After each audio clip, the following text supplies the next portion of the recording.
We good? Good evening.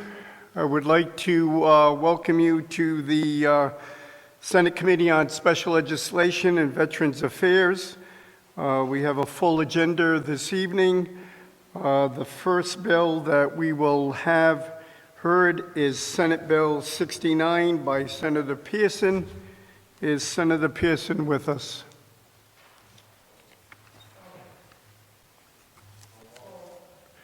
Before we do that, we have to do the roll call. So this is a new endeavor for us. So let's go through the roll call. Clerk, can you please announce the individuals, see if they're present?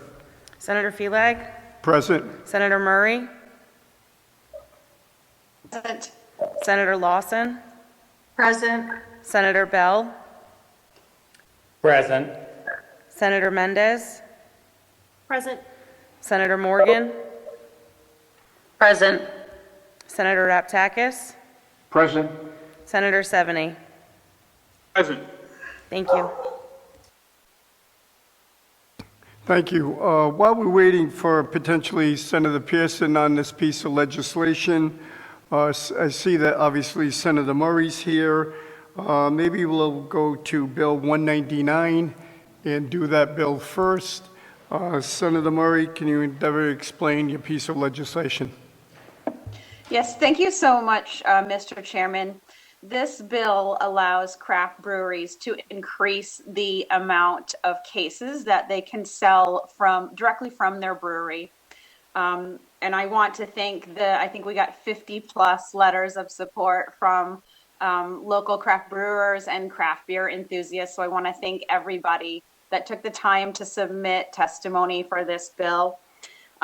It goes without saying that small businesses have been hit really hard by this pandemic, especially those in the hospitality industry. Many craft breweries have not been able to open to full capacity and have been relying solely on selling their canned beer for takeout. Right now, they are only limited to one case. And when they had to transition to a takeout only business, it really even more stifled them than they already had been. So the main purpose of this bill is to allow smaller breweries to be able to grow, to expand, and hopefully to get to the point where they produce enough beer that they can distribute their beer through wholesalers and retailers. There are over 30 craft breweries in Rhode Island right now, yet only a handful are big enough to distribute in that manner. So really they just this bill would just enable them to grow these locally based businesses. We know that it's a tourist based business, that it's a niche business, and that people travel from other states to come to our breweries. We actually have a passport. For those of you that aren't aware, that you can get a craft brewery passport and visit all of these different breweries. And that's what people do. They come in from other states and also from other parts of the states to go to these places. Craft beer is still a really small percentage of the overall beer market. It's less than 20%. And Rhode Island craft beer is a small percentage of that 20%. I know it'll be argued that this will hurt the liquor stores, but the vast majority of the liquor stores and wholesale businesses will not be affected by this bill. And I would argue that the folks that are going to buy a case of craft beer are not the same folks who are going out to buy a case of something like Bud Light. Rhode Island is last by far in terms of the amount of beer it allows breweries to sell out of their brewery. Mass, Vermont, and New Hampshire are unlimited. Maine is a little more than 5 cases and seeking an increase. And Connecticut is 3 cases. And as I stated, Rhode Island is 1. So I thank you for consideration. I'm not sure if there are folks here who are going to speak on the bill. Thank you. Well, we do have a few individuals that want to speak in support of the legislation, and also a few that obviously are opposed to the legislation. Any questions of the sponsor, Senator Murray? Senator Bell? I just want to say I think this is an excellent piece of legislation. I want to thank the sponsor for all her hard work on it. I really hope we pass this. This is a really, really great idea. It'll help stimulate businesses, won't create too many unnecessary problems, and I just think it's excellent legislation and we should pass it. Thank you, Senator Thank you, Bell. Senator. Any other questions? One question of concern is that you're saying up to 10 cases. Are these going to be sold to individuals or are they going to be sold to retail establishments? These would be sold to individualers. I think the point may be brought up that, retailers may buy in bulk and attempt to resell. I mean, that's not legal. I don't know why anybody would jeopardize their license by doing that, but this is to individuals, not retailers. Because as you know, we have the three-pronged system. We have the manufacturers, we have the distributors, and then we have the retailers. And so I want to ensure that, number one, this is not being sold to restaurants, for instance, or to liquor stores for resale, because then it's bypassing that overall process. That is not the intention at all. Okay. Let's go with the first witness on the list. Hopefully we have this individual, Hartley Archer, in support of the legislation. Mr. Archer?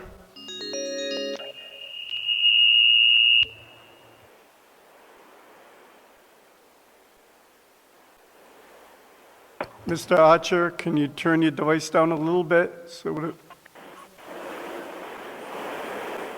there's no answer from Mr. Archer, so we're going to the second one, Clark Snyder Jr. from Buttonwoods Brewery. Mr. Hey, Snyder? how's it going? Is this Mr. Snyder? This is. Okay, we hear you well. Proceed. All right, first of all, thank you so much for allowing me to speak.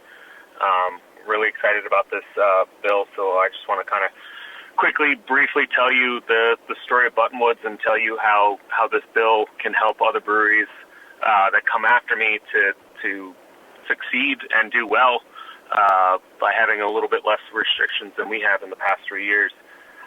So Buttonwoods opened up in 2017. Back then we were limited to about four. Sorry, there's a dog in the background.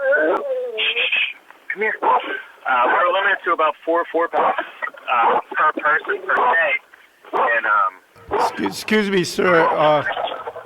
Can you? yeah, I'm trying to quiet her. I apologize. No problem. You caught me on my drive home, so I'm actually still in the car. I haven't made it home yet, so I still got my dog in my car with me. I think I got her for now. Okay, So good. again, I Proceed. apologize for that. Thank you. I appreciate that. So when we opened up in 2017, we were limited to four packs per person per day, and that changed about halfway through, and that just little increase really kind of helped us grow. When we initially started, we wanted to put a little bit of beer out in the distribution, and being a small upstart brand, nobody knew who we were, so it was very hard to get people to take in our product.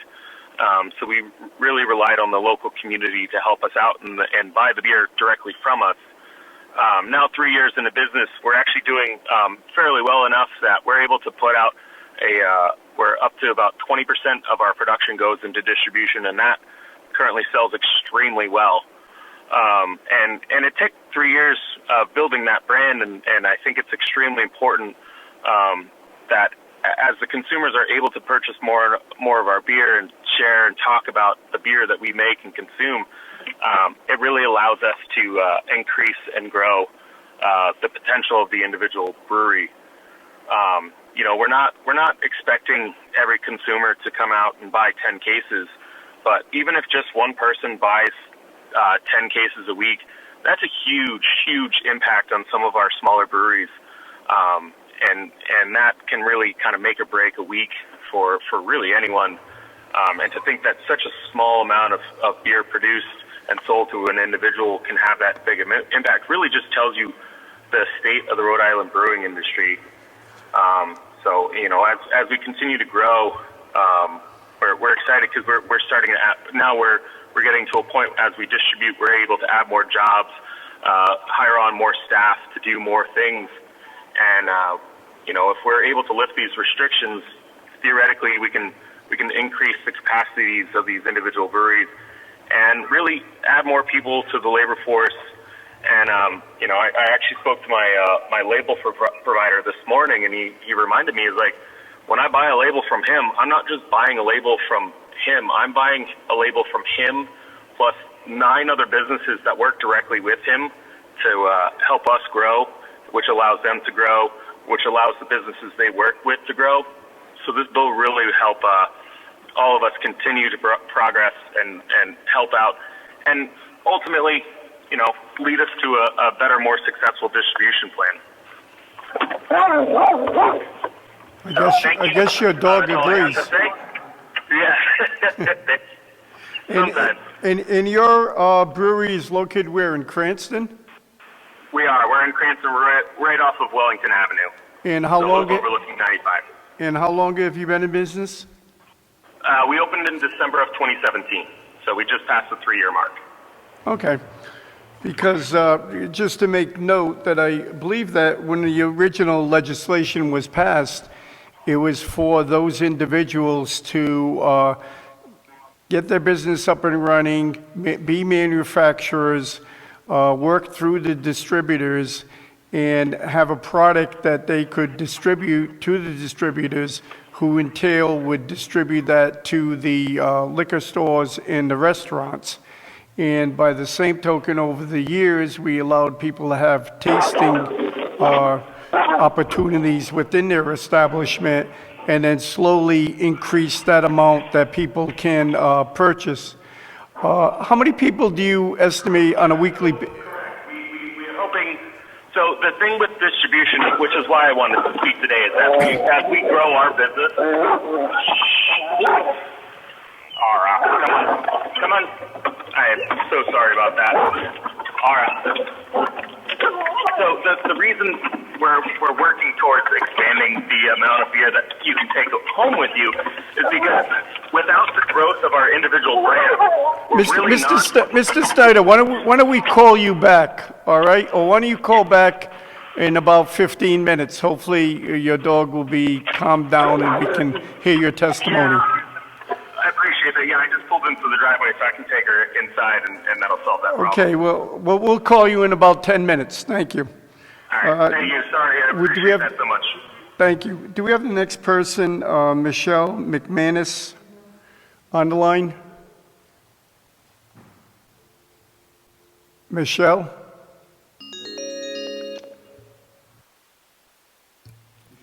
Is Michelle there? This is. Please speak on this particular piece of legislation, 199. Yes, regarding the consumption of beer that can be purchased in the state of Rhode Island. Yes.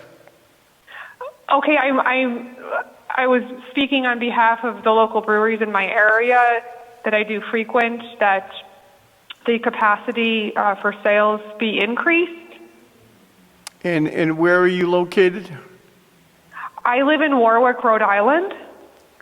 Okay, and you would like to purchase up to 10 cases, or are you?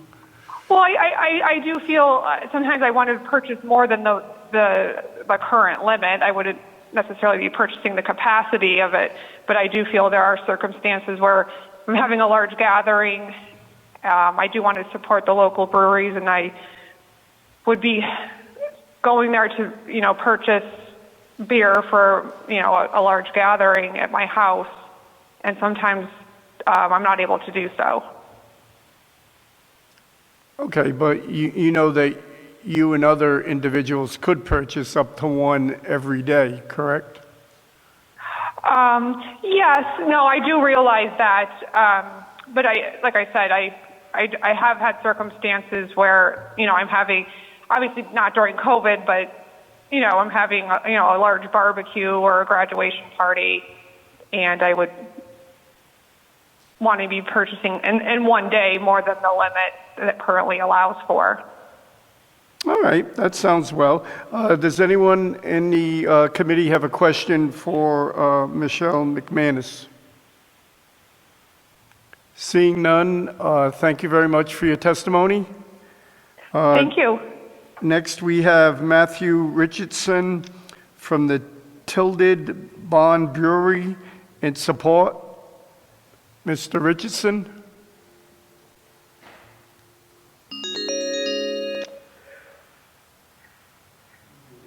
Mr. Richardson, are you available?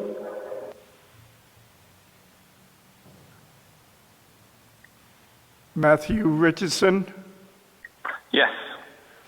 Thank you. Can you please testify on the particular Bill 199, state who you represent and where that particular brewery is located? Sure, yes. Thank you very much for having me. I appreciate this opportunity. My name is Matt Richardson. I am the owner of Tilted Barn Brewery. We are located in Exeter. We opened in 2014, so we're just over 6 years in business now, just for some reference. But yes, just to speak to some of the points that Senator Murray brought up, really, the purpose of this bill is to promote many of the small breweries that we have in Rhode Island now, to help us grow as small businesses and get to the point where we can really, make a meaningful impact and enter into this three-tiered system that Senator Felix has been mentioning. Rhode Island, we have seen some small increases in Rhode Island over the years in the amount that we can sell out of our brewery, which has certainly been helpful and has helped us as small breweries grow in a relative sense. But in terms of our neighboring states throughout New England, we still are far, far behind what other breweries are allowed to do in other states, and it has really just handcuffed us over the years, especially during this past year, as Senator Murray mentioned, during these times during COVID, when we're almost all of us are in this takeout and to-go model, and it just really has been difficult and just kind of amplified this, the lack of what we're allowed to do. Half of New England is allowed to sell unlimited out of the brewery. There's not any limits whatsoever. Maine and Connecticut can sell, 3 to 5 times as much as we can. So really, Rhode Island, despite the small increases we have seen and we do appreciate, we are still far, far behind the rest of the states. And I do just want to point out that in these other states, despite the fact that they have, either unlimited or, 5 times the amount of beer that we're allowed to sell, the three-tiered system is alive and well. I mean, look at Massachusetts, for example. Each brewery is allowed to sell unlimited out of their brewery, but some of the biggest distributors in New England are in Massachusetts. So this bill is not going to impact that three-tiered system. It's just meant to help to support some of these small breweries that we have around here. And also, I do just want to point out to Senator Felix's question in the beginning that retailers are legally cannot buy from breweries, from manufacturers. This came up during our conversations with a few of the opposition groups, and we proactively reached out to DBR, who regulates liquor sales in the state, and they confirmed that Rhode Island General Law 3-8-17 prevents retailers from buying beer from breweries, so it is not legal, it's not our intention, and it is not possible for them to come here to buy up to 10 cases if this passes. This would strictly just be for our customers. Well, thank you very much for that information, because that was one of my concerns, is whether or not they would bypass the system and sell directly to either a Class A liquor store or to a restaurant per se. And Right. do you currently work through a distributor? So we, for the first, we've been open for 6 years. For the first 5 years of business, we did not distribute a single ounce of beer. Everything we sold was out of the tap room. We, as most breweries are that start, we're just not big enough. We just don't have the amount of beer that we can supply wholesale or sell, outside of our walls. And so, no, we have not, until just recently, we started to be able to send some beer out through distribution.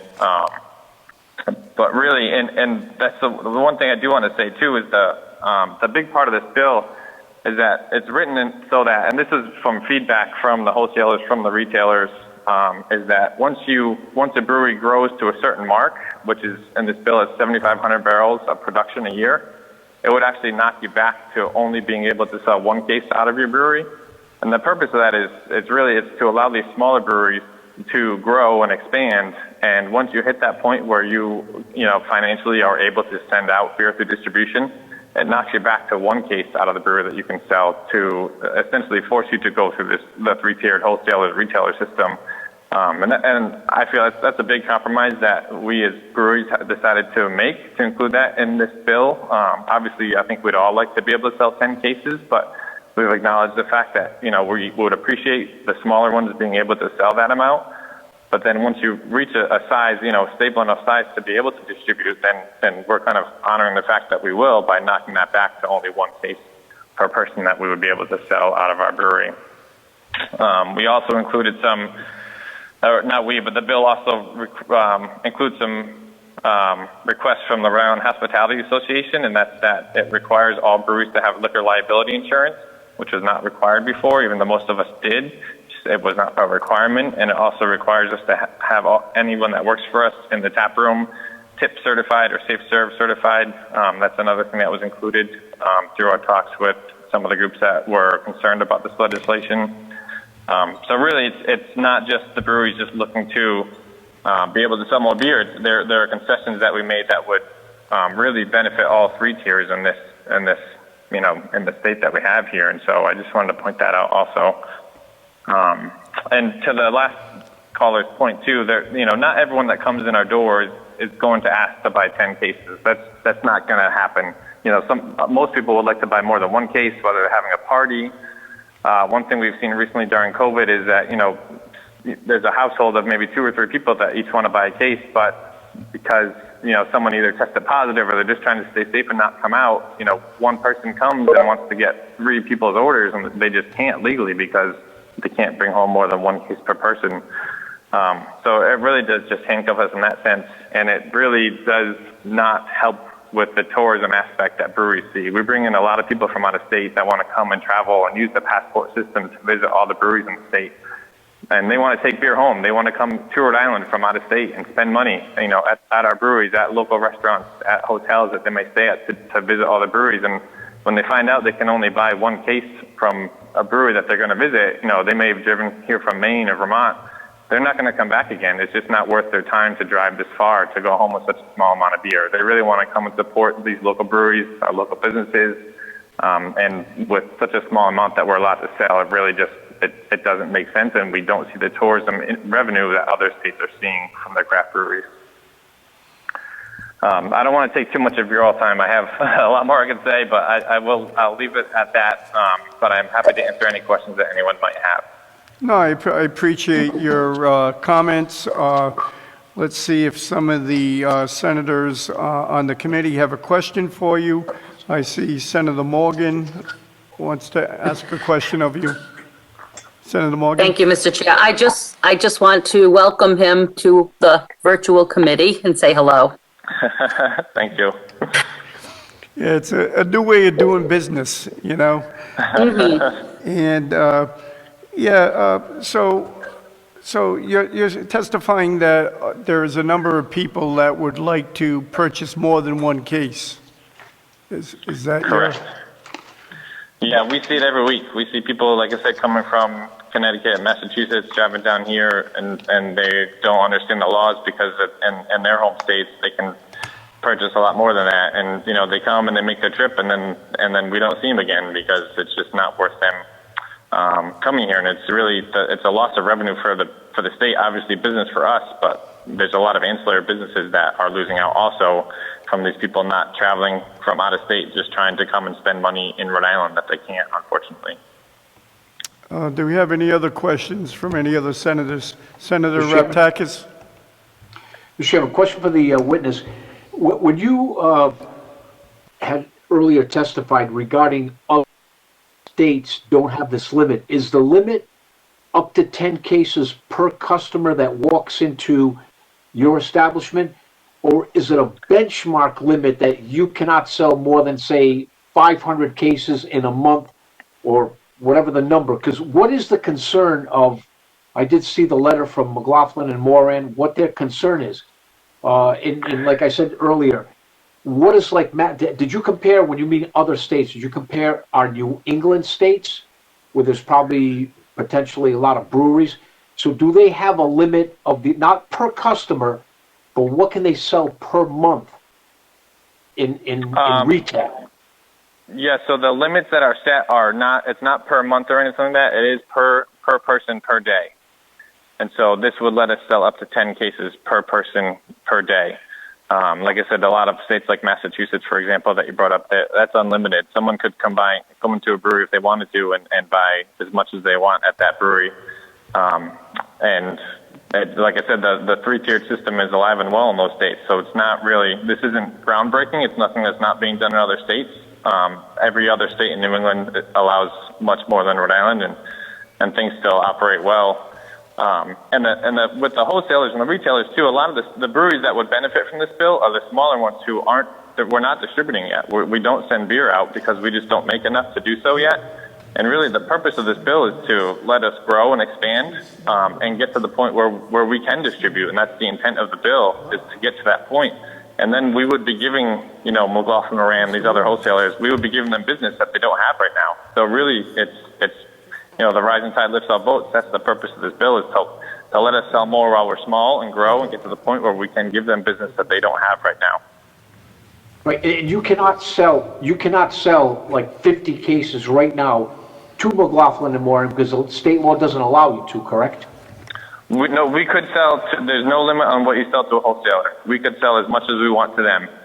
The problem that we have is that, with our size that most of these small breweries are, it costs us so much to make an ounce of beer compared to the bigger breweries that it's cost prohibitive for us to send beer to them. The amount, we sell beer out of here, just to give you some rough numbers, we sell beer for roughly $100 a case out of our brewery at retail. If we were to sell that same case of beer to a distributor, we would get maybe $55 if we're lucky. And it costs us, our cost is roughly $50 per case. So it's really, there's nothing, we can't do it. Financially, it doesn't make sense. Okay, excellent. Thank you. Thank you. Thank you very much, Mr. Richardson.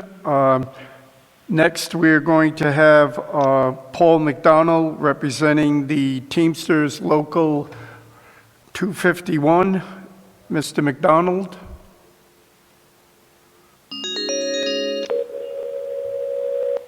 Thank you. Thank you very much, Mr. Richardson. Next, we're going to have Paul McDonald representing the Teamsters Local 251. I think you have your TV on and you're recording my voice. I just shut it.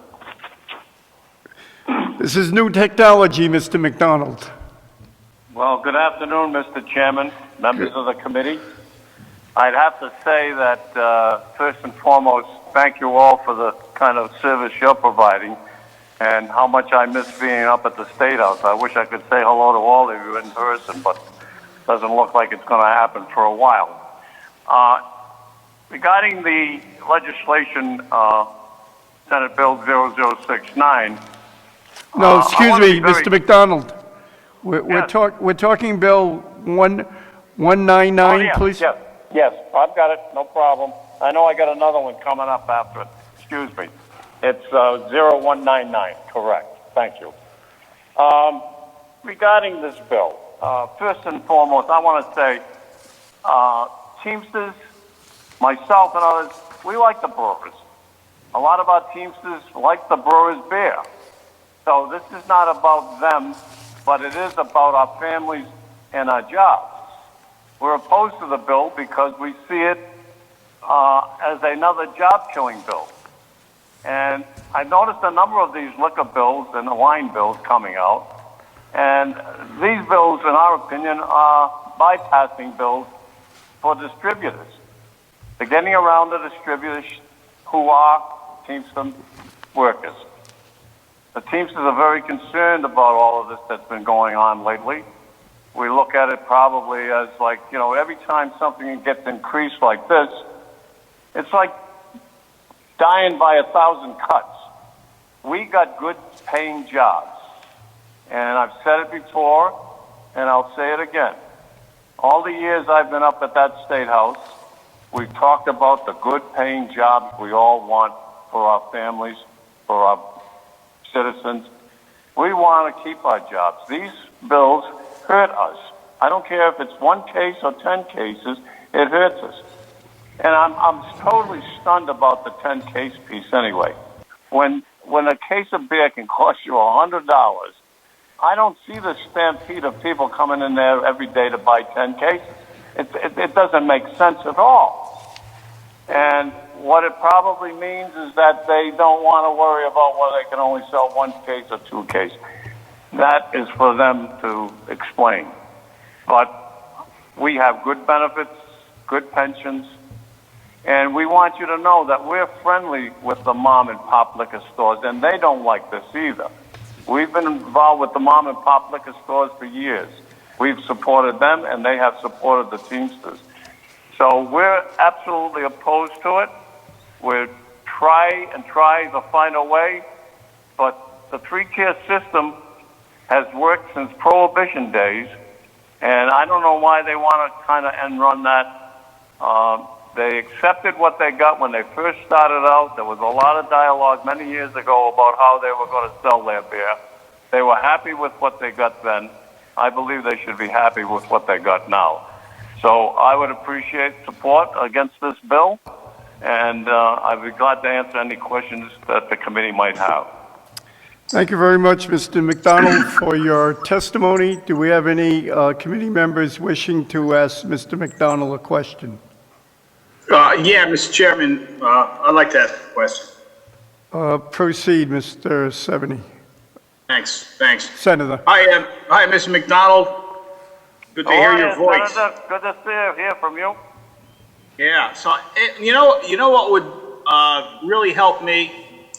I hear what you're asserting, but I can't really connect the dots. So, could you take us through how this process works and how this kind of a bill is going to break it and somebody's going to end up losing their job? Nobody wants anybody's job to go away.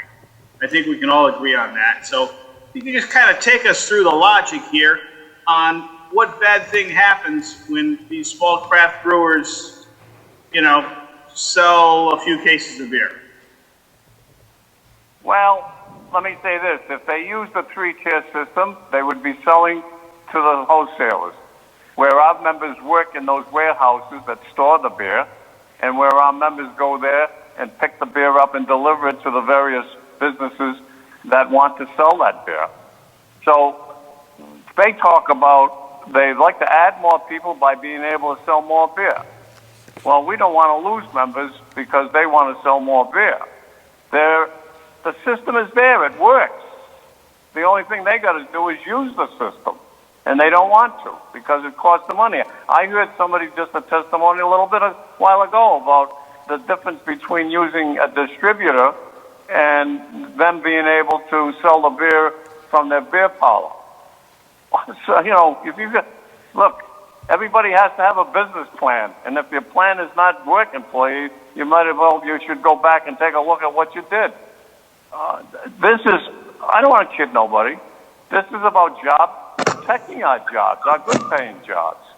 That's what this is about. As I said early on, Senator, we like the brewers. We think they got a great product. But we don't think if it's going to hurt us, well, we're not going to drink it either. Still not getting how it's going to hurt, though, Mr. McDonald. Take me through. Give me an example. I mean, what actually happens? Well, look. Supposing they sell 1,000 cases of beer this week over at XYZ Brewery. We didn't deliver it. We didn't pick it up. We didn't warehouse it. We got nothing out of it. Yeah, but we're not talking about 1,000 cases. We're talking about maybe 10 cases. 10 cases? Well, I don't know. I mean, I heard testimony from some people that said that you have to put up the police up on the borders to keep all the people rushing down from Maine to buy this beer. Look, we can slice it, dice it, whatever way you want to do it, Senator. It's job killing, and that's what it is. Well, I do hear your assertion. Well, I don't like to be in this spot, to tell you the truth. I don't want to hurt them. I want them to be successful too. Okay, thanks. I'm done, Mr. Chairman. Thank you very much. Any others? Senator Raptakis? Mr. Chair, Mr. McDonald, I'm on the same page with Senator 70 because you're talking about a specialty item. We're not talking about these breweries manufacturing a $12 or $15 case of beer, something similar to like Budweiser or Miller or Coors or whatever the case might be. And the liquor stores even sell beer probably in the range of $20 to $25. We're talking about a specialty product, which the witness earlier testified was a minimum of $55 to manufacture. So basically, I don't see people rushing the border to come and buy a specialty item from a Rhode Island brewery, and it's going to put McLaughlin and Moran or any other company out of business. We're not comparing apples and apples. We're not comparing a case of beer that a major distributor from Centrix is going to sell, or McLaughlin and Moran, because those are probably the only two companies that sell beer in Rhode Island to the liquor stores. And the issue here is we're not comparing apples and oranges. We got a specialty product. I can see if this specialty brewery was manufacturing thousands of cases a month and people were paying the premium and not buying the less value beer. But it doesn't seem that way. This is free enterprise. So I got to agree with Senator 70. I still can't figure out where we're connecting. But if you want to help me out and giving me some more testimony, I'd be glad to listen. Well, you can put it that way if you'd like, Senator. But the fact remains that every case of beer is one that they sell like that is one case less that we have an opportunity to deliver, to store. I'll go back to the three-tier system has worked. Why not use it? Thank you very much, and let's move on here, please. Next, we're going to have Morgan Schneider again, I guess. Hopefully his dog is to rest. I know he's in favor of the legislation, but we'd like to hear from Mr. Snyder again. Mr. Snyder? Morgan Snyder? Speaking. All right, proceed, I guess. We heard most of your testimony, but the dog was so much in favor that it kind of skewed some of your comments. Yeah, she got a little excited. I'm terribly sorry I got stuck in an accident on the way home. No problem. It's just a learning experience for all of us. Perfect. Yeah, so to come back to what I was saying is that, you know, ultimately to be a small brand and to grow to the point where being distributed brand is effective actually is a very long time frame. And in order to really become effective as a brand and a brewery, you really need to connect with the customers. And the best way to do that is to allow the consumer to take as much as they can home as possible and share it with their friends and their family, and even encourage some of our outside state fellow visitors to come in and encourage the tourist industry, because really at such a small scale, our cost, you know, I can tell you off the bat, our cost per case is about $50 to $60, and if we were a much bigger brewery, that $50 to $60 would be closer to $40 to $50, and we'd actually be able to make some money in distribution, because in our first 2 years of actually operating, we actually lost money on distribution. We used to call it a marketing expense because the sole purpose was to get our name out into the public's eye and let them know that we exist. Now that we're 3 years in, we're actually able to make a couple dollars off of every case we sell. So this bill will really help people who come after me to grow and be successful and thrive in a market that's hungry for beer, honestly. So. Okay, can you answer a question for me? Are you testifying on behalf of yourself or on behalf of the Brewery Guild, or? I'm testifying for Buttonwoods Brewery personally. Okay, because I would like to hear from the president of the Brewery Guild, because, or maybe Senator Murray can assist me. I'm trying to figure out how they derive the brewer's manufacturing of 7,500 barrels, and I'd like to have a synopsis, and maybe DBR has this, of all the breweries that we have and how much barrels that they do a year. Yeah, I would definitely defer that question to the president of the guild. They're certainly more suited for that question than I am. I could answer it, but I can't promise accuracy.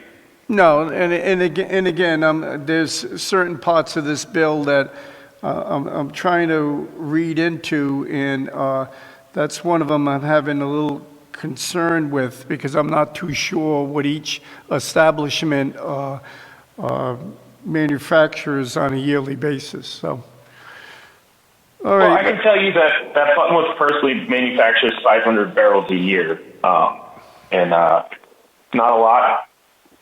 We're not rolling in cash, but we're making ends meet. Thank you very much for your testimony. Any questions? Hearing none, let's move on to Representative Malik from Malik's Liquor. Representative, are you on?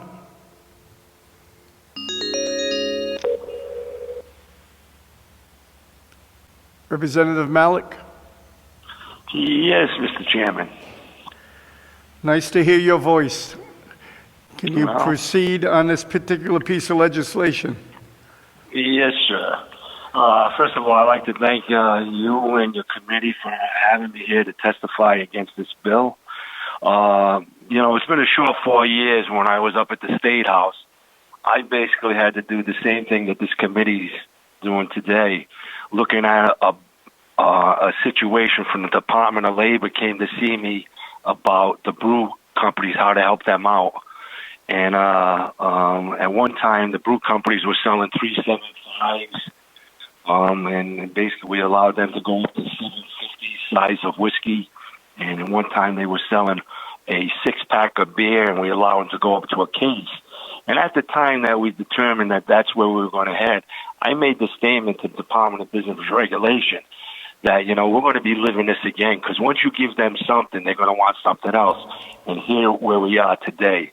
Now they're looking to be able to sell 10 cases of beer. What really bothers me about this is that these brew companies right now, going back to, I guess it's Law 3-10-1, they're already getting a break. They're only allowed to sell 100,000 barrels of beer at no cost, no tax. They're not paying any tax on it. Or they're allowed right now to sell 50,000 gallons of alcohol at no tax.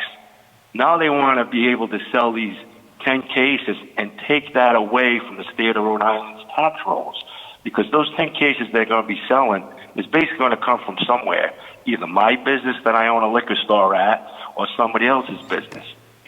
I don't know, as we're speaking right now, what they testify, but if it's about getting their product out, I'm just going to tell you about the small town of Warren. Besides the chairman that knows about it, we have 3 liquor stores, 10,000 people in it, and we got 17 restaurants. Their product is getting out, and if it's not getting to the places to sell their product at, then they're doing a terrible job of dispersing their products and getting it out there. So that's the reason why I feel I have to talk and say that I went through this before. I think they have got enough, and the breweries really have to determine what they want to be. Do they want to brew it? Do they want to sell it? Or do they want to have a taste house, which they have already, a place where people can sit down and drink their product? They have the best of all worlds now. They're just looking for more and more. I think it's just getting too far, and now it's going to affect taxes in the state of Rhode Island. So I'd like to say to the committee for hearing my testimony, and if there's any questions, come at it. Any questions of Representative Malik? Senator Bell, I believe, has a question.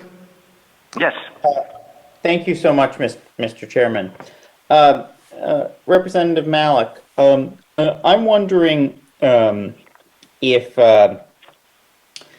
You could help me explain why this will hurt the state of Rhode Island. Help me see that, because the way I see it, if a consumer decides to purchase beer from a Rhode Island brewery, that's more jobs for Rhode Island. More jobs means more income tax revenue, more corporate tax revenue. Well, most liquor stores, actually, if you go into a liquor store, the vast majority of the beer is, of course, not sold in, it does not produced in the state of Rhode Island. Most liquor stores here will have some local beer, but most of it doesn't come from Rhode Island. So if we're just going to make a sheer argument about what's good for the state of Rhode Island, and set aside concerns about consumer choice and people's desire to explore and experience craft beer, which is a passion for a lot of people, but just look at this in raw financial terms for the state, I'm wondering how you calculate that the benefit that we get from additional income tax revenue, additional jobs, is going to be lower and actually reduce the net tax revenue to the state. Well, the way I'd start off answering your question, first of all, what I stated, they're already getting a tax break, Senator. On 100 barrels of beer, they're not paying no tax on it now as it is. So they're getting away. So with murder as it is, any case of beer I sell out of my store, the state is making 7% sales tax, which I think they pay anyways, but they're not paying the excise tax. To be fair, let me say this to you. There's a 3-tier system out there. These companies should be selling it to a distributor and buying it back to sell at their place. A lot of them aren't doing that now. A lot of them, I don't think, right now, I think in the Department of Business Regulation, we have 2 people to inspect all alcohol establishments. They can't come back and check these places to make sure what they're selling. At a liquor store, they just got to go to a distributor and say, how much did Malik's Liquors sell this year? And the tax man can say, you were short on your taxes, or you know as well as I do, Senator, I won't say that I paid over, but people will say, you didn't pay enough. But to get back what you're saying about the brew, I agree with you, but I offer to you, and I'll pick you up at the State House. I'll bring it to my liquor store. I have 5 or 6 breweries in Rhode Island in my liquor store. We're all different, so don't categorize it that we don't carry Rhode Island products. I feature Rhode Island products. I'm proud to sell Rhode Island products.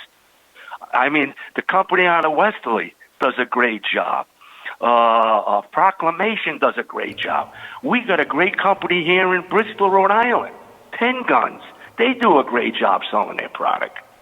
I just think they shouldn't be able to sell more than they're allowed right now as a case of beer. So I really don't want to get into the tax problems of it, but that is some of the problems with them selling more beer. So, Any follow-up, Senator Bell? Thank you so much, Mr. Chairman. I just want to be clear.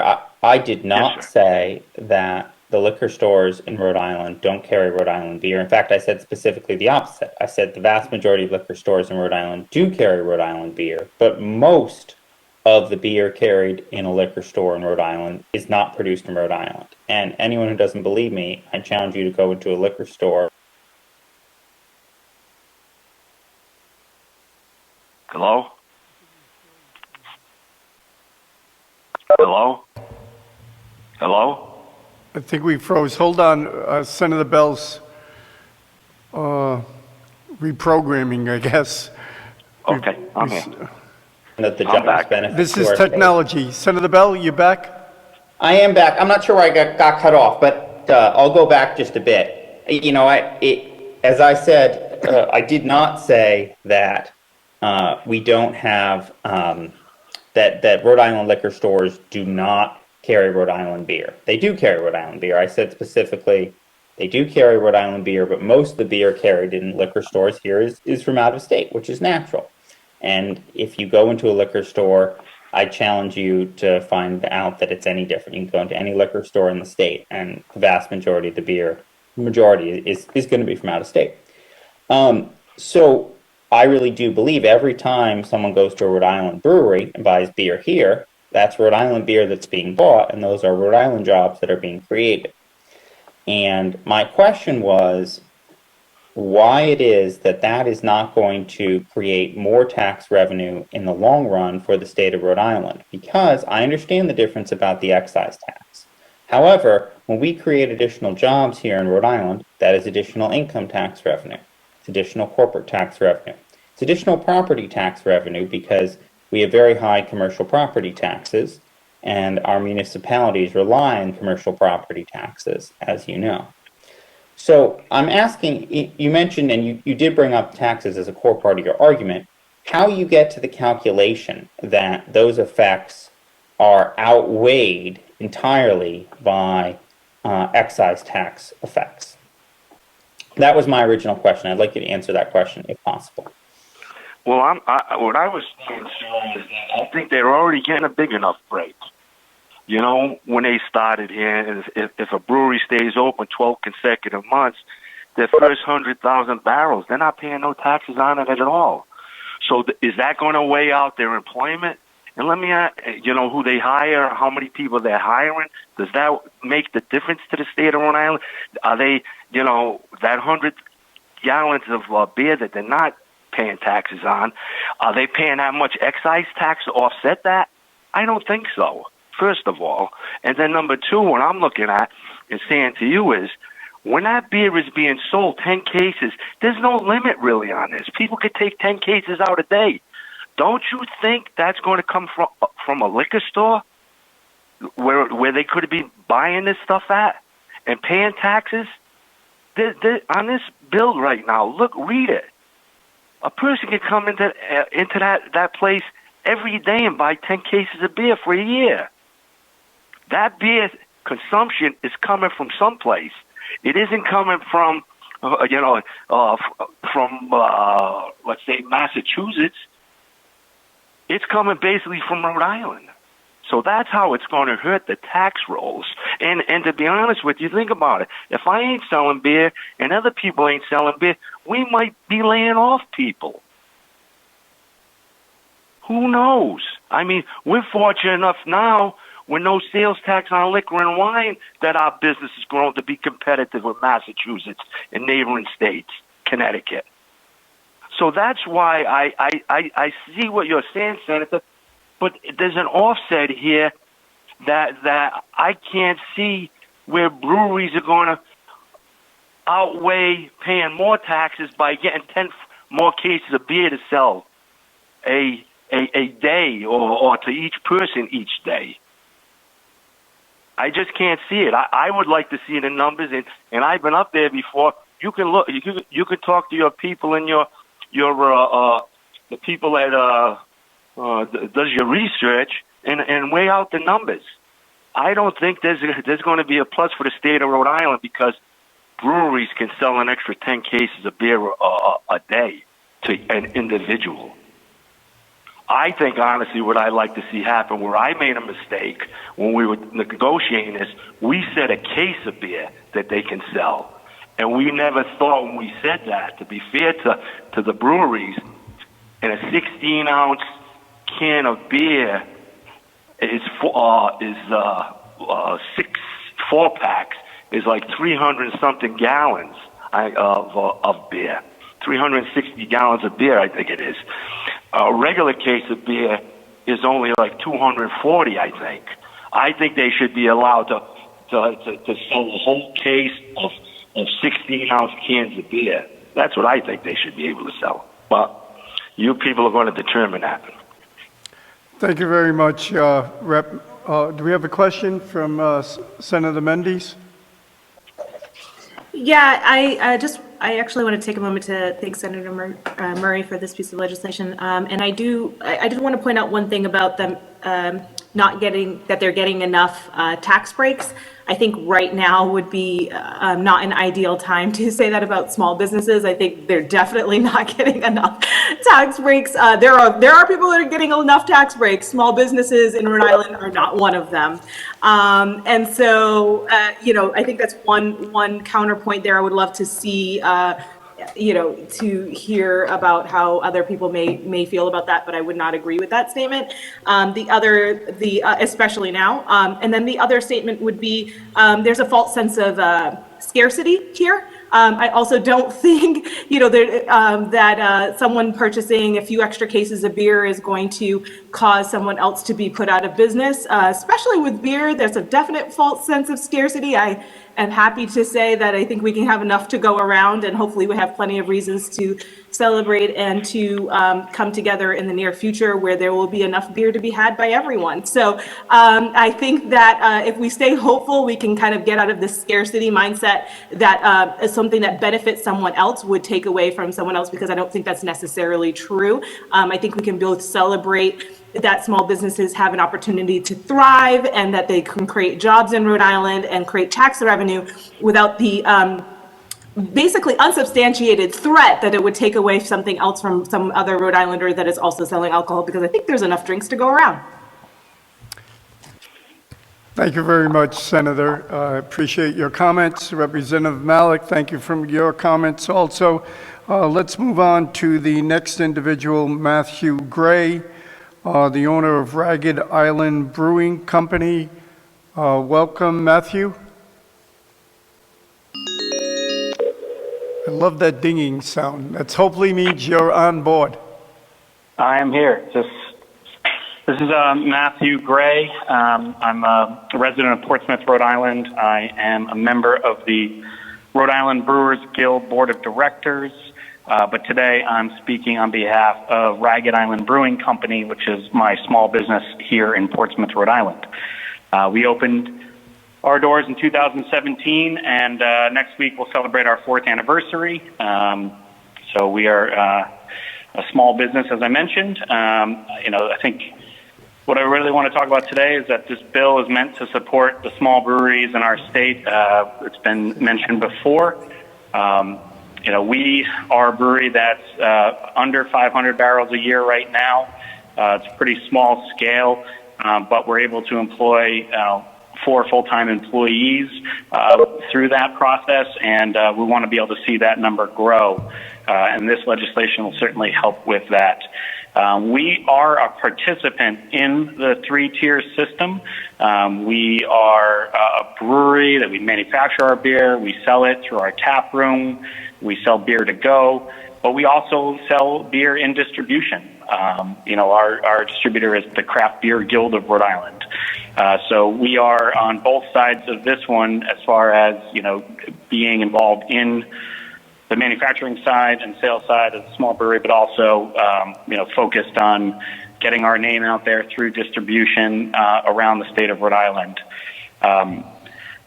The problem we have, as is alluded to earlier, is that we don't have that much product to put into distribution, and when we do put it into distribution, we are challenged to become profitable through that process. It's very expensive and cost prohibitive to send beer into distribution.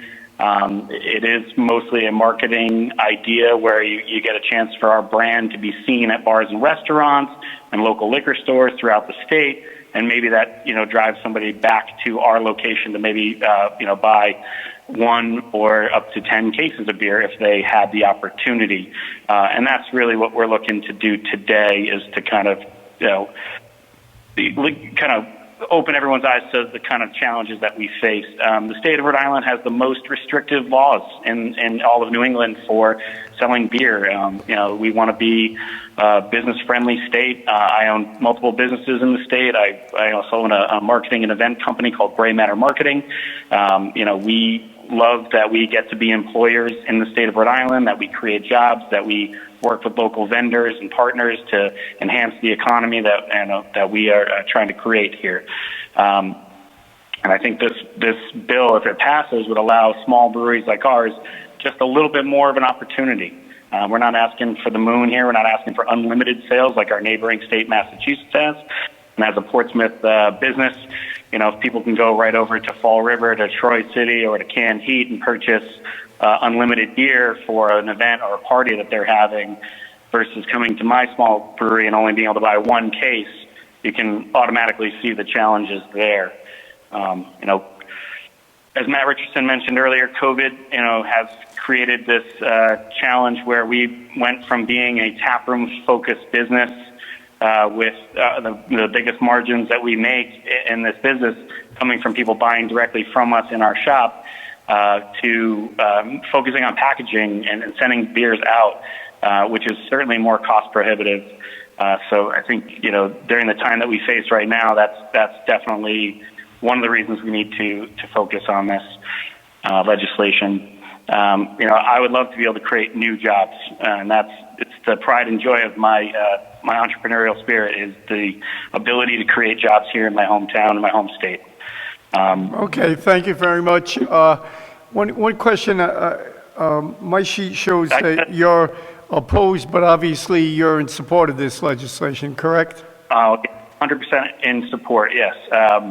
In one other testimony, you said that you have under 500 barrels a year? Correct, yeah, we produce around 500 barrels a year. Okay. So I do want to talk briefly about some of the questions that came up as well. If you give me just 2 more moments. The 3-tier system is working, as Mr. McDonald spoke to, because that's the only option. We've been in the 3-tier system, as he mentioned, since just around the Prohibition era. During that time frame, the Prohibition era, the 3-tier system was implemented because Rhode Island didn't really have that many manufacturers, and we were trying to protect the small local liquor stores and distributors from outside, forces that had more power than they did. Since this legislation in 2000, I don't know if it's 2014, where we received some slight increases, you've seen the number of breweries triple in the state of Rhode Island. So, by just giving us a little bit more, we were able to see all these other new businesses, all these new jobs, all this new revenue created. And I think that's an powerful example of what's going on when you allow a brewery like ours to have a little bit more beer to sell.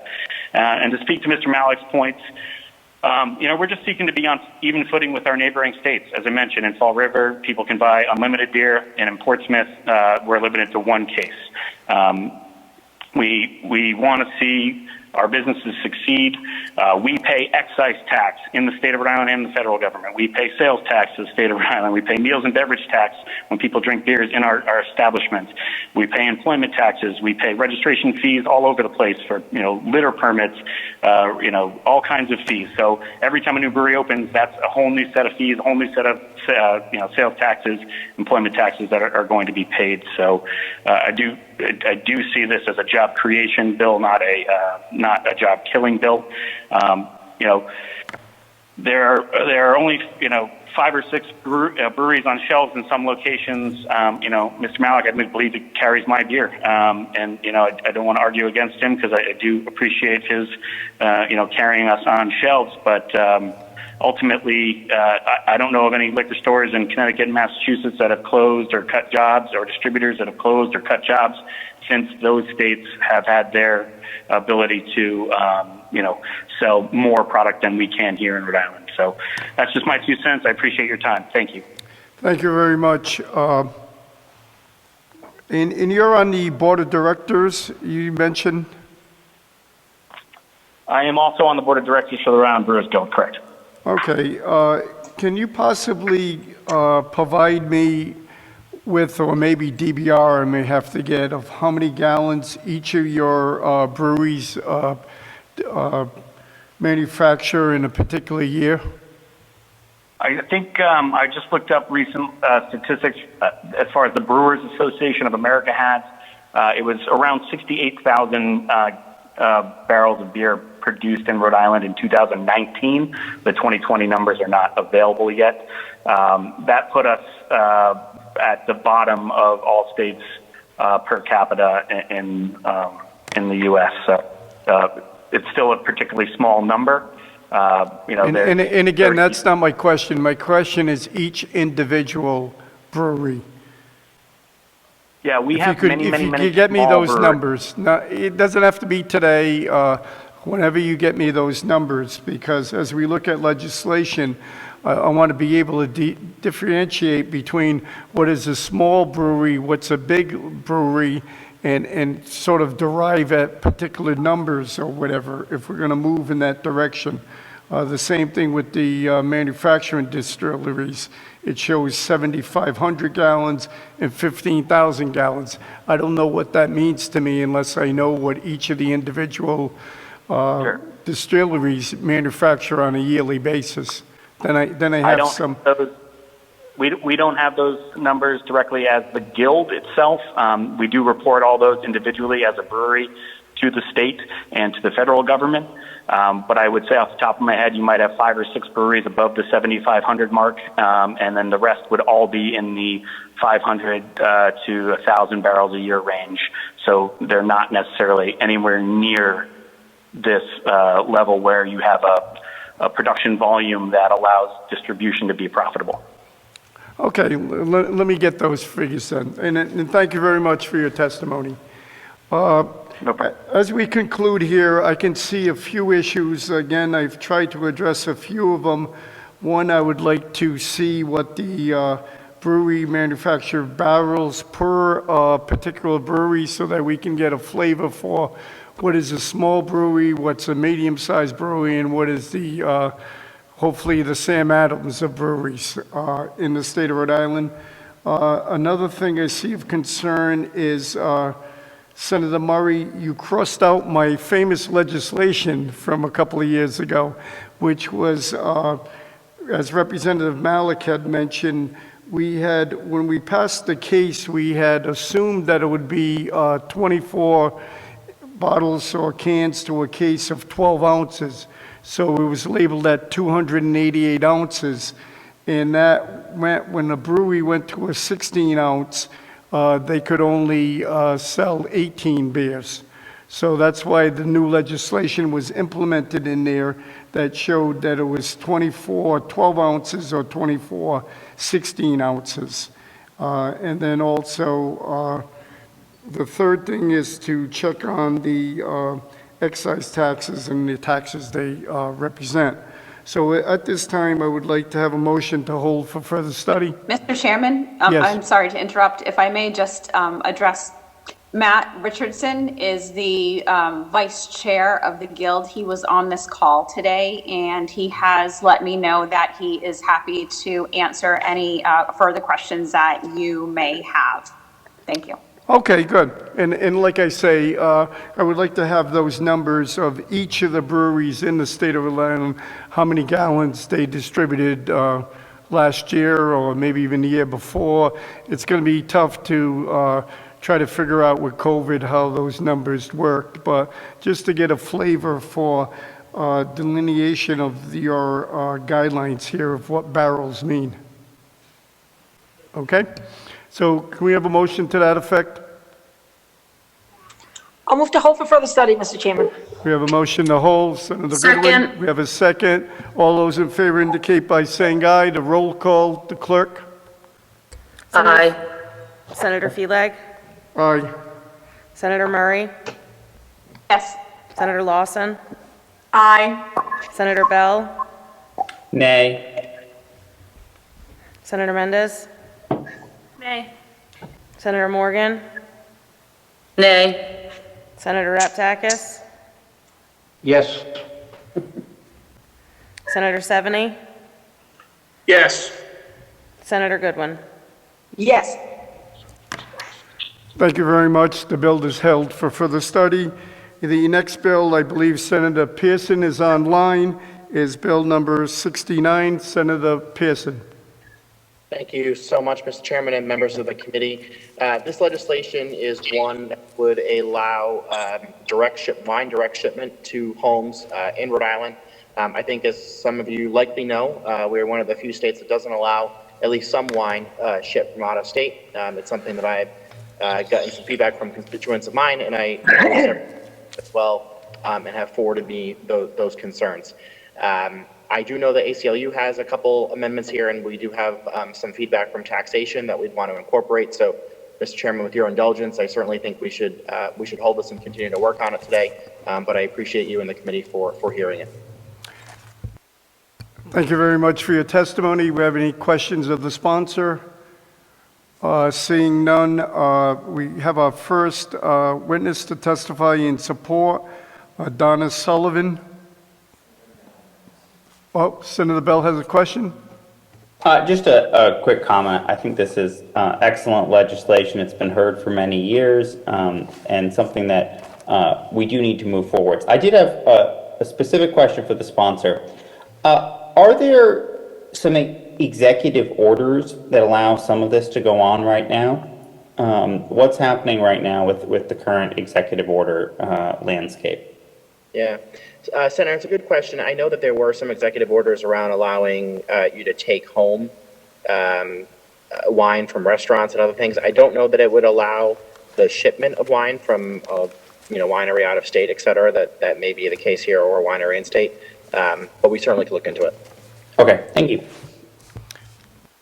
Another question I have of the sponsor, relative to the rules and regulations promulgated by the Division of Taxation, does that take into play that we ensure that the shipment's going to someone 21 or over? I presume it would, but also the legislation itself says someone 21 years or older in the proposed statute. So it's in the statute. If they wanted to also do it by reg, they certainly could. All right, thank you. Do we have Donna Sullivan online, please?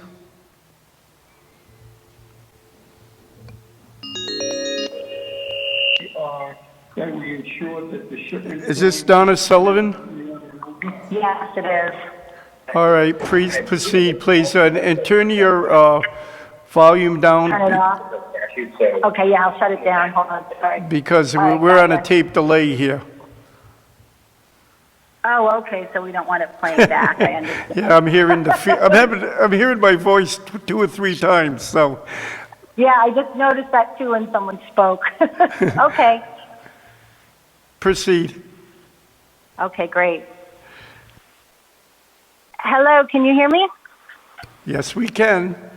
Oh, great. Okay, Mr. Chairman and members of the committee, I just want to thank you, one, for reviewing this bill, and secondly, for letting me to come on and talk about it. My name is Donna Sullivan. I live in North Kingstown. I'm a single mom, and I have a disabled son that I'm a caregiver for. I have a friend in Massachusetts in a similar situation who brought to me this great opportunity to a flexible way to make money, to create my own business, or I can control my schedule by selling wine and hosting home parties to raise funds for charity. Now, I'm not an employee of this particular winery that's Napa Valley based, but I really would like to be. But if the state doesn't allow wine to be shipped in here, I can't. And the interesting thing about this particular company is that they do something that isn't currently offered in Rhode Island. They allow a percentage of proceeds of every bottle sold to go back to a nonprofit charity. So I guess when I found out that because I live in Rhode Island and not 46 or 47 other states where it's all allowed to be brought in, it was a little disappointing because my friend in Massachusetts is really doing wonderful with it. But I was surprised for kind of 2 reasons. The first thing that kind of struck me was, and this is kind of a fundamental question, but it feels like it's a suppression of my freedom of choice. I have a lot of friends that are wine people, and for some people it's not just a hobby, it becomes a real passion, finding the right bottle or going someplace. Like if you go to Napa and you fall in love with the wine, you should be able to order that wine to your house any place, anytime you want. But in Rhode Island, we can't. So that was kind of the first thing I was surprised at because, it's not like we're talking about wines that you can get from the liquor stores locally, the retailers. If people are going to ship in wine, they're not going to want to pay shipping and taxes, extra money to ship in wine that I can just go to the retail store and get. So that was the first thing. I was even more surprised because, and I'm just going to speak honestly because I'm a very straight shooter. Over the years, I do know people who have shipped wine to their houses. So I kind of question, is this law even really being well enforced? Because, as we all know, COVID-19 has changed the world in so many ways. And I know that, people now are getting more used to having things brought to their home. And if nothing else, it kind of showed us why it's important to have that option. But, the bottom line here for me is, the winery business is booming all across the country. New wineries are popping up. But at the same time, wholesalers are consolidating. And that really impacts the consumer's choice. We're not trying to take away the three-tier system, but I think, it is important to weigh, what the rights of the consumer are when it comes to choosing what they drink. And then just the second thing is that, again, these people who are going to be, potential customers are not people that they're not going to be ordering things that they can go get at a liquor store. So, I know I empathize and I hear what Mr. McDonald was saying from the Teamsters view, but I feel like this is a new business model, and it's not so much about taking jobs as it is maybe just changing the jobs, because no one can deny the delivery industry is booming. In New Hampshire, they brought in over $1.3 million in tax revenue from direct wine sales in 2019. I can't even imagine what they brought in 2020 then, right? So I guess that's my final statement. I'm just asking that you might consider working this bill and finding a way to let it augment the three-tier system with licensing, with restrictions on the number of wine, whatever it is you need to do that would just allow people to be able to order in the wine they want. And then that could also give me an opportunity to help some of the nonprofits who are struggling with fundraising also. Okay, thank you. I have one question. Sure. It shows your organization or affiliation, One Hope Wine. What is that? So that's a Napa Valley winery. So I'm not an employee. I have no involvement with them in that way. But it's almost like an Avon lady. They do a direct sales model. So people host parties. So that's the company that I would like to work for. And I actually signed up to work for to do wine parties. And then I found out I couldn't. Okay. So, all right, because one of the things that's imperative or important in this piece of legislation is that it says all sales taxes and excise taxes will be due to the state of Rhode Island. So any questions of Ms. Sullivan? Hearing none, thank you for your testimony. Next we have George Zegna from the Alcoholic Beverage Wholesalers Association. Mr. Zegna? Yes. Can you turn down your volume, please, and please proceed with your testimony? Thank you, Mr. Chairman, members of the committee. I'm happy to be talking to you today. I'm representing the Rhode Island Alcohol Beverage Wholesalers Association, and we oppose direct shipping. But before I get into that, I'm sure you are aware that there's pending litigation where the state is actually being sued in regards to this idea of direct shipping. So bear that in mind as you consider this legislation that we're currently in the middle of a lawsuit on this issue, where the state is being sued in regards to enforcing the law. We oppose this legislation for much of what you've heard earlier regarding the three-tier system.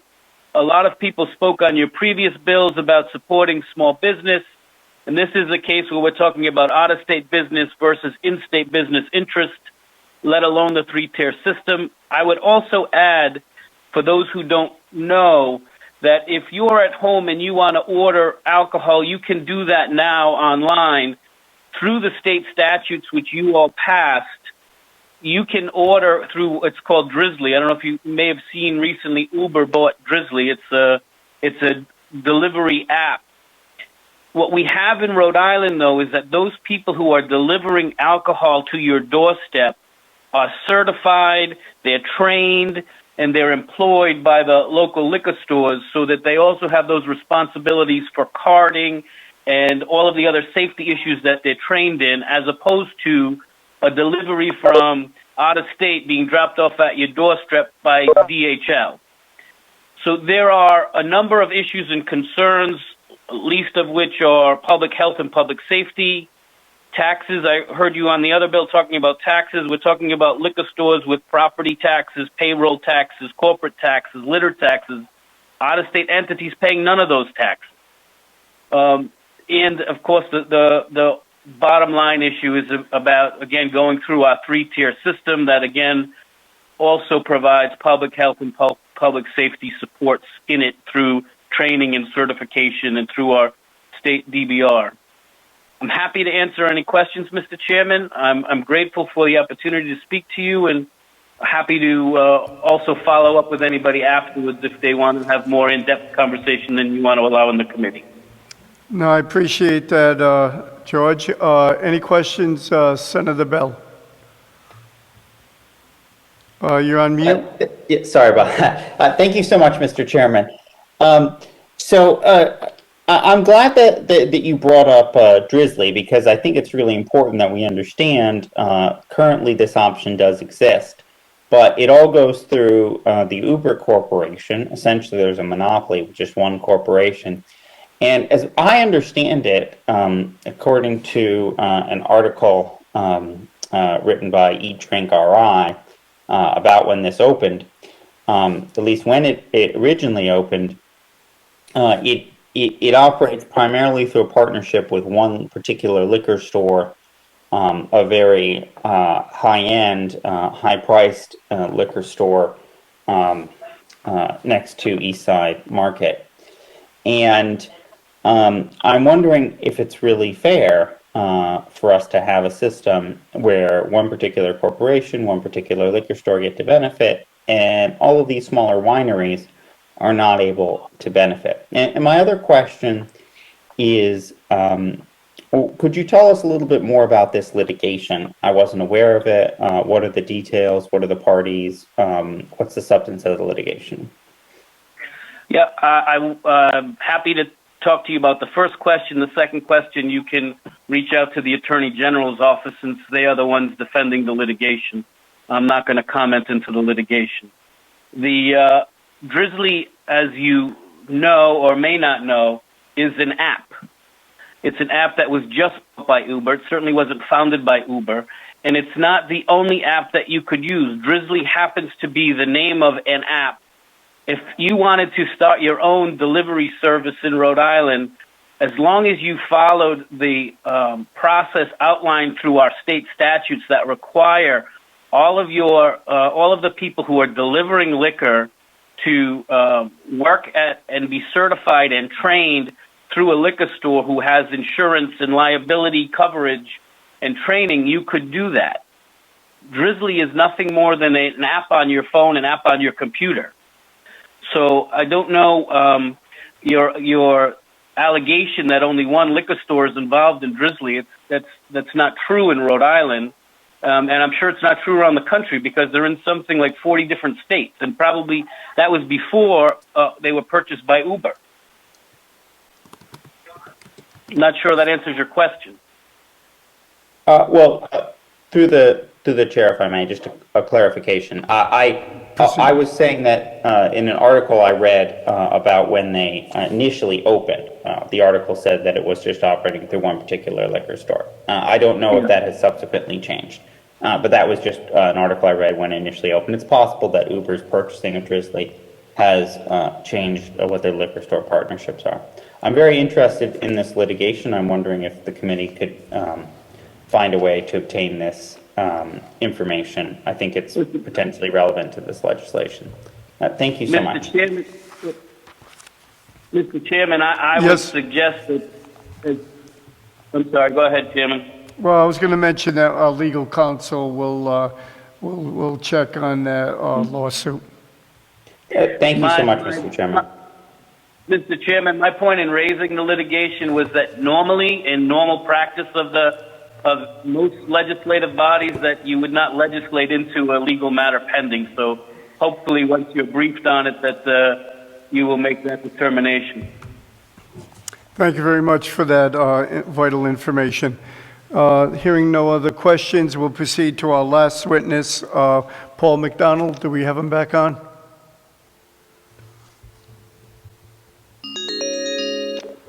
Paul, are you available?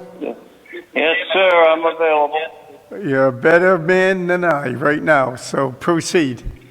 Okay, Mr. Chairman, thank you very much for the opportunity. My name is Paul McDonald. I'm Teamsters Local 251 Legislative Director. I don't think I'm going to cover the same amount of ground that I did with the Brewers bill, but I do want to point out a couple of things. That we are opposed to Bill 0069. The direct shipping of the wine is more job killing as we view it. And I think it'd be fair for me to say that the liquor stores are our friends and neighbors, the people that we work side by side with, and some of you too, as your friends and neighbors. The distributors are our employers. We just don't want to continue to see our jobs slip away. I think I said it earlier. It's another injury by 1,000 cuts. So we are opposed to this bill, and we urge you to not to support it. So that concludes my testimony, Mr. Chairman. Thanks very much, Mr. McDonald. Seeing no questions, could I have a motion to hold based on a letter we received from... Mr. Chairman. What? Yes. A motion to hold based on a letter we received from the Department of Division of Taxation and Senator Pearson, the sponsor. We have a motion by Senator Raptakis. Do we have a second? Second. All those in favor, we'll do a roll call vote. Clerk? Senator Feelag? Yes. Senator Murray? Yes. Senator Lawson? Yes. Senator Bell? Yes. Senator Mendez? Yes. Senator Morgan?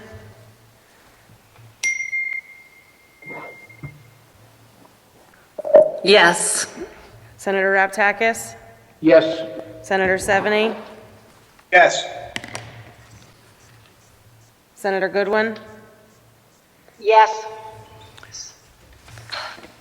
Okay, the next bill we're going to take up is, we're going to take up actually three bills because they're kind of all sort of related, and we have a person that wants to testify on those bills.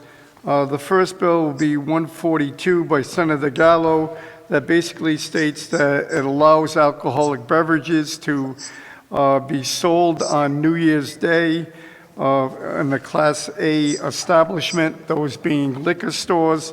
The next bill, 439 by Senator Murray, that requires Class B licenses to offer to the public an opportunity to purchase and to consume food in conjunction with the alcoholic sale beverages at all times while alcohol is consumed on the premise. And Senator Gallo's bill authorizing a Class B licensed seller of alcohol to sell alcoholic beverages with their takeout food with a sunset of 12/31/22.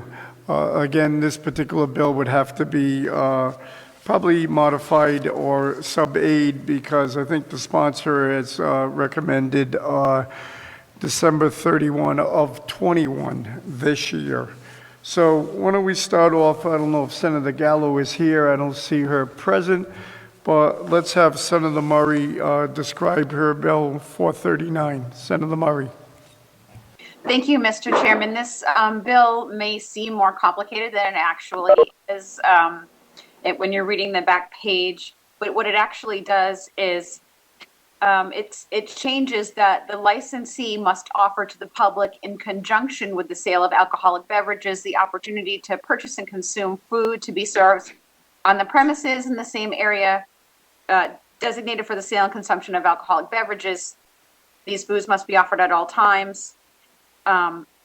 Such permission shall be subject to revocation by the local licensing board at any time for any cause. So basically what it is it's enabling legislation, and it allows different cities and towns to be able to make the decision as to whether or not they will allow restaurants to stop having to serve food at 10 o'clock.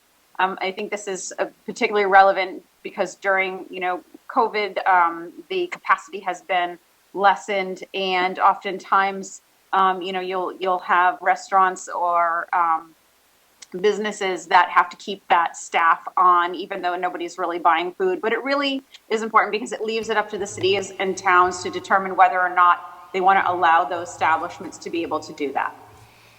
Yes, your explanation is obviously a lot clearer than reading the headline, because I was concerned at first relative to having served beverages, serving food right up to the time the establishment closes. And it looks here that anything after 10 o'clock would have to have the permission of the local licensing board, as it would be stated. So thank you very much for that explanation. Do we have any comments or questions of Senator Murray?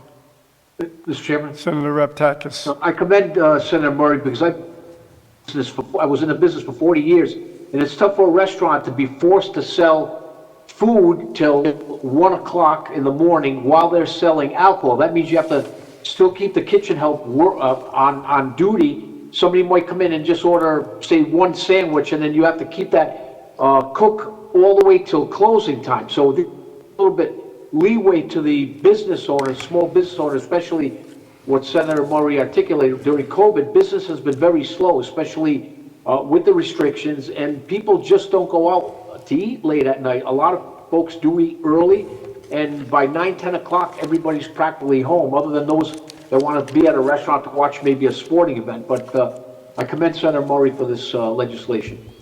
Thank you very much. We have one witness that would like to speak on that particular piece of legislation and also on 555. Sarah Bracco, can we get her online, please?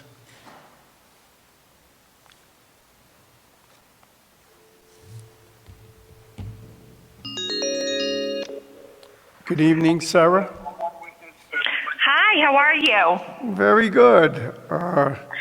We're trying to Zoom, we're trying to WebEx, and hopefully we hear you well, so proceed with your testimony. All right, thank you. My name is Sarah Bracco, here on behalf of the Rhode Island Hospitality Association in support of this legislation, and we do want to thank Senator Murray for introducing this.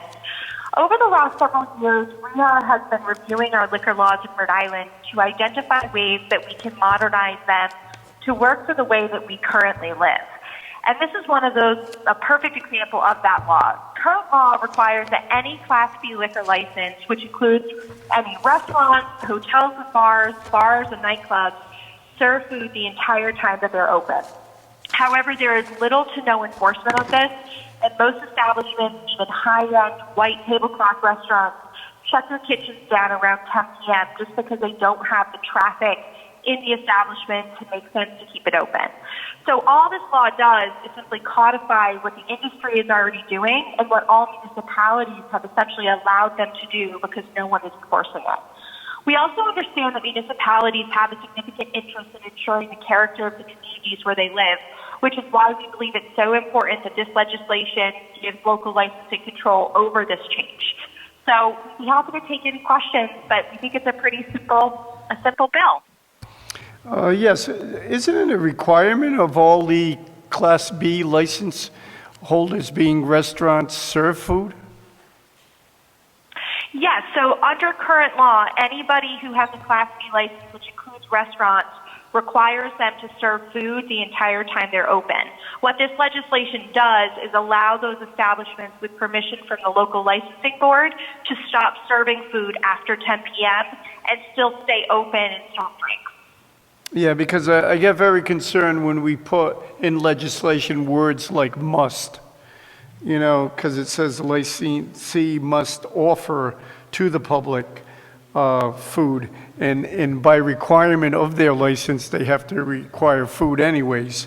So it's kind of redundant, but I guess the gist of the legislation, as Senator Murray adequately spoke out upon, is the permission of the licensing board to grant sale of food after 10 o'clock, correct?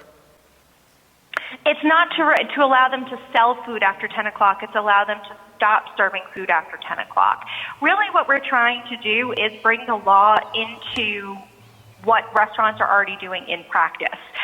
Almost every restaurant I know closes their kitchen at 10 p.m., which means that they're technically out of compliance with what the law says, but it just is a reflection of how the world operates now. People are staying out later, and it just makes sense for people to make the right decision for their business about whether or not they want to serve food or not after a certain time period. We don't want to necessarily change the overall requirement. We believe it's important that food remain an aspect of a liquor license, but we just want to give the restaurants a little bit more flexibility so that they can adjust their costs and their needs based on the business that's coming in the doors. And obviously, the important aspect of this legislation is the enabling aspect of it, that each community would decide on their own based on their individual community needs. Absolutely. We wanted to make sure that people could make the right decision for their communities because we know that this is a very sensitive topic, and we know that what maybe works in downtown Providence does not necessarily work in a smaller community, and so that's why that language is in there. Okay, thank you very much. I believe Senator Bell has a question. Senator Bell? Thank you so much, Mr. Chairman. I do support this legislation. However, I have one particular question. I'm wondering about the way this is written. It suggests that the local licensing board shall grant permission specifically to the licensee rather than create a broader exemption for that community. So this is going to work on a licensee by licensee basis. Each restaurant is going to have to go before the Board of Licenses in their community to advocate for why they should be allowed to do this. So a lot of restaurants are all going to suddenly show up before the Board of Licenses and make and push for this. I'm wondering about the policy decision to do it that rather than making it a decision that the Board of Licenses of each community is authorized to make for all of the restaurants in that community. And I'm wondering if you could comment on the rationale for doing it in that particular manner. Absolutely. That was based on some feedback that we received from specific licensing boards that were a little bit concerned about what this might mean. And there we're kind of opening up the doors, but we as an association are not specifically tied to that language, so we'd be happy to have conversations about amending it if the committee would feel more comfortable with that. Thank you so much. Very good question. Thank you. Any others? Hearing none, can you also speak on 555, please? Absolutely. This is one of the bright sides of things that came out of the COVID pandemic, and it is alcohol to go. This legislation is also simple. It codifies something that restaurants have successfully been doing for a year. Our industry has become increasingly reliant on takeout sales, and alcohol to go has played such an important role in providing our members with additional revenue streams.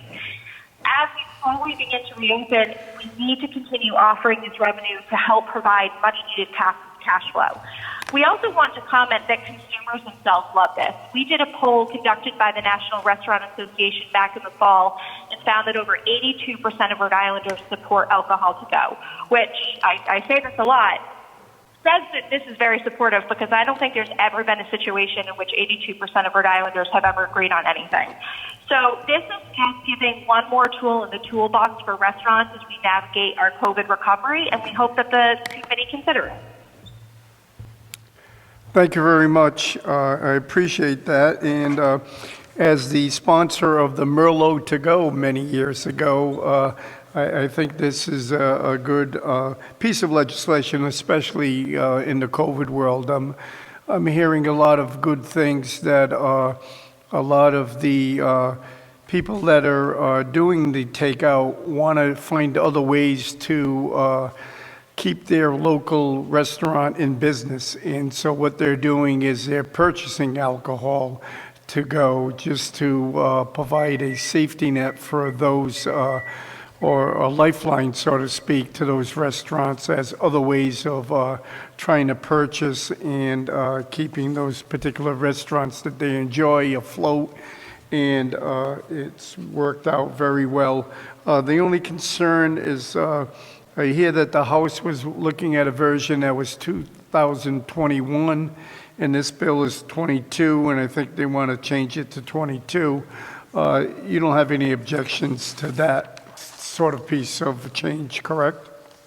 We do not have any objections. I think the important thing about this legislation is, as you said, it's allowing our industry to take that dining room experience that we're so well known for and bringing it into people's living rooms. So however we can get this done, we are more than willing to work on it, but it's just such an important part of our recovery. Thank you very much. And I guess Senator Raptakis has a question, then Senator Bell. Sure, Mr. Chairman, a question and probably a comment. So this bill right here is going to be a statewide statute which we're going to allow all Class B, I believe it's Class B, maybe Class B limited, to allow to carry out wine or beer. Am I correct? So it's a statewide bill. So it's not, we're not micromanaging, allowing each city and town to determine if the restaurant is going to be allowed to have takeout wine or beer or whatever the description is in the bill. Because I'm just cautioning that we should have a policy that is equal. In some instances, we're telling restaurants that it's up to the city and town to make that individual decision upon every license holder whether to stay open or serve food up to 10 o'clock. But then again, we're painting a broad brush and saying on takeout, it's not going to be, the town's not going to have that authority, or we're letting this legislation be a statewide legislation. The town has no authority over this takeout. Well, So you know what I'm trying to say? We have two different issues, as eating inside the restaurant. The second one is takeout, but we're not sending the same message as far as I'm a restaurant holder. Well, I think the message is more that with the word "will be permitted," the Class B licensee will be permitted. It's not shall be permitted, we will. So that indicates that it's up to the individual establishment to decide whether they want to sell takeout beverages or not. Right. So it's not a requirement. I wish we could tie in the other bill together, because it should be the same whether the restaurant owner will be allowed to close his kitchen at 10 o'clock and not being forced to. And now we're tying that business hand where he has to go to the city or town board or town council to plead with that board or town council whether he's allowed to keep his kitchen open.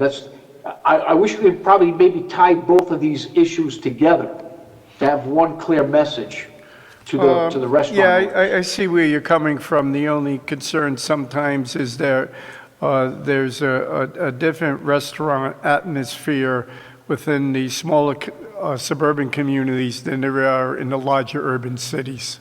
So that has to be taken into account. Senator Bell.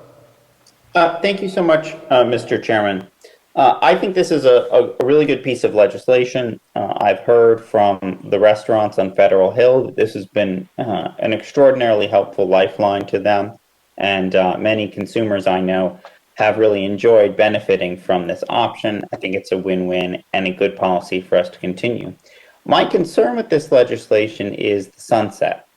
I think we should make this permanent. It currently exists by executive order. I am concerned about having a sunset on this at all. I'm also extraordinarily concerned about the idea that we might sunset it at the end of 2021. If we do that, then the General Assembly won't have the ability to come back and extend that sunset. So if we're going to sunset it before we reasonably have the opportunity to re-extend it in our next legislative session, then we're going to suddenly shut this off. And I feel like if we want to have a longer trial period, we should definitely stick with the existing sunset and not shorten it to 2021, because essentially that's more of a repeal than a continuation of this very popular policy that existed by executive order. So I would be quite opposed to us shortening the sunset. And in fact, I'd suggest that we remove it altogether. I'm wondering if you would comment on the sunset provisions. Our our intent with this particular legislation was to simply codify the existing executive order. What is happening right now is every month we have to go back to the governor and ask to continue on the executive order. And they have, both Governor Raimondo and Governor McKee have always indicated that they are very happy to do so. But as we kind of navigate everything, we would love just to kind of figure this part of it out. We'd be happy to have conversations about what the appropriate sunset, if any, should be. And we'd be happy to work with the committee and any interested parties on figuring out that part of it. No, I appreciate that, and Senator Bell, it's a very valid point, because obviously we will not be in session on December 31st of 21, and obviously it would sunset out without us even knowing whether it should continue or not. So I'll let the sponsor know on that particular aspect of it. Senator Raptakis. Yeah, another solution could be sunset this July 1st, not December. This way we're going to be in session from January 22 all the way to July 1st, and then we can maybe work out the concerns. But I agree with Senator Bell. I mean, we're not going to be there December 31st, and by the time we reconvene January, whatever the date is going to be in 2023, we still have to introduce the bill and start working on it. So probably something in the middle could be July 1st, 22. This way we're still in session. You try to find out a yes, solution. we'll let the sponsor decide that based on our testimony and from there. Okay, can we have a motion to hold 142, please, by Senator Gallo?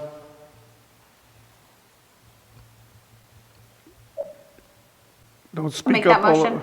A motion in the second. All those in favor, roll call. Clark? Senator Felag? Yes. Senator Murray? Yes. Senator Lawson? Yes. Senator Bell? No. Senator Mendez? Yes. Senator Morgan? Yes. Senator Raptakis? Yes. Senator Seveny? Thank you very much. The next bill requesting the hold for further study is 439. Do we have a motion? Motion by Senator Raptakis. Do we have a second? Second by Senator Murray. Roll call, please. Senator Felag? Yes. Senator Murray? Yes. Senator Lawson? Yes. Senator Bell? Yes. Senator Mendez? Yes. Senator Morgan? Yes. Senator Raptakis? Yes. Senator Seveny? Yes. Thank you. And the next bill, a motion to hold 555, the alcohol to go, and establishing a sunset date. Do we have a motion? Motion, Senator Morgan. Thank you. Do we have a second? Second. Second, thank you. Roll call, please. Senator Felag? Yes. Senator Murray? Yes. Senator Lawson? Yes. Senator Bell? No. Senator Mendez? Yes. Senator Morgan? Yes. Senator Raptakis? Yes. Senator Seveny? Yes.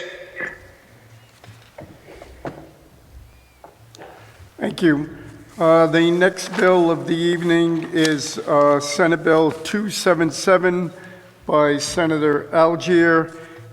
It's a request to allow Westerly to issue a Class B liquor license on the premise located at 196 in Main Street, despite the proximity to a church.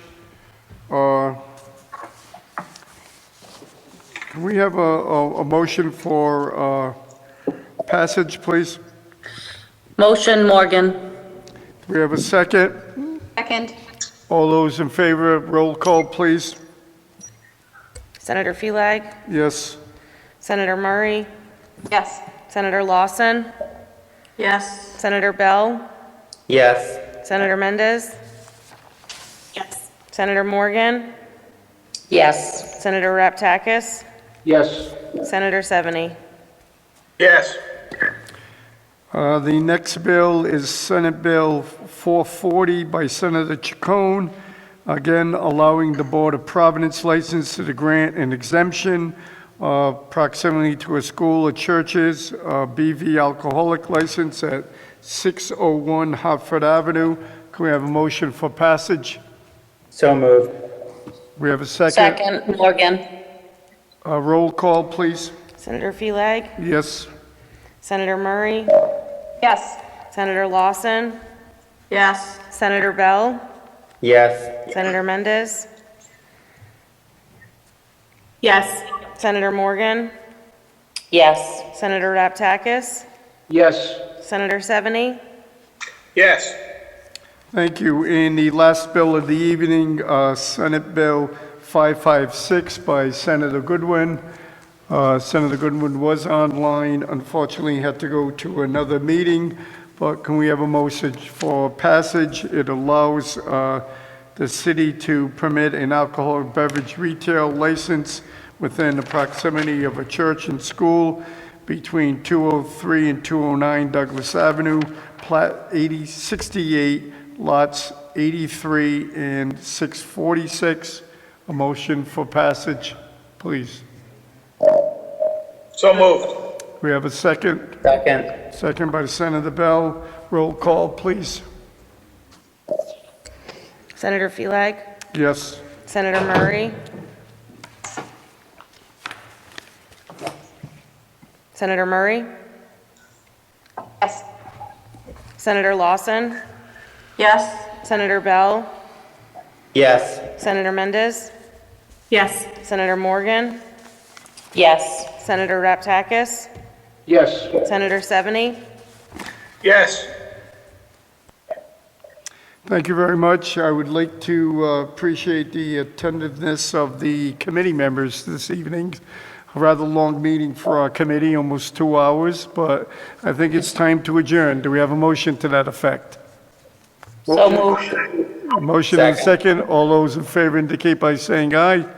Aye. Aye. Aye. Ayes have it. Good night, everyone. Thank you very much. Cheers. Night. Take care now. Cheers.